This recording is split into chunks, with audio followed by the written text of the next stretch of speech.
আবু জাহেল, উতবা, শাইবা, ওয়ালিদ ইবনে মুগীরা সবাই লুকিয়ে লুকিয়ে বিশ্বনবীর ঘরের চারদিকে কান পেতে মধুর কণ্ঠের তেলাওয়াত শুনতো, free free.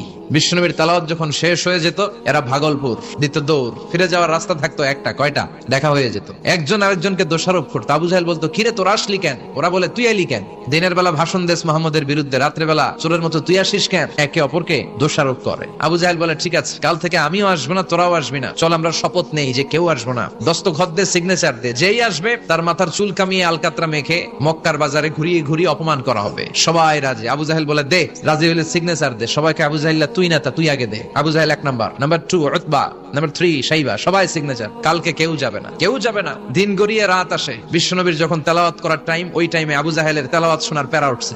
Tossing and turning, বিছানায় এপাশ ওপাশ করে আর মনে মনে ভাবে, হায় রে, আর তো সময় নাই, এই তো শুরু হয়ে যাবে একটু পরে মুহাম্মদের তেলাওয়াত। না গেলে তো বড্ড মিস হয়ে যাবে। যাই যাই, আজকে যেরকম দস্তখত নিছি আর ধমক দিছি, কেউ যাবে না, আমি নিশ্চিত কেউ যাবে না, আমি একটু যাই। উতবা, শাইবা, ওয়ালিদ ইবনে মুগীরা প্রত্যেকেই প্রত্যেকের ঘর থেকে এই একই কথা ভাবছে যে আজকে তো যেই থ্রেড দিছে আবু জাহিল্লাহ, আজকে কেউ যাবে না, আমি একটু যাই। আজকেও সবগুলো যে হাজির। বিশ্বনবী মন্ত্রমুগ্ধ করা সুরের ঝংকার তুলে তেলাওয়াত করছেন, আর সবগুলো মন্ত্রে মুগ্ধের মতো তেলাওয়াত শুনছে। বিশ্বনবীর তেলাওয়াত শেষ, সব দিছে দৌড়। ফিরে যাওয়ার রাস্তা কয়টা? আজকেও দেখা। আবু জাহিল্লাহ কয়, কিরে তোর আইলি কেন? সবাইকে আবু জাহিল্লাহ, তুই আইলি কেন? একে অপরকে দোষারোপ করে। এই ঘটনাটা শোনানোর উদ্দেশ্য হচ্ছে বিশ্বনবীর কণ্ঠটা যেন তেন কোনো কণ্ঠ ছিল না।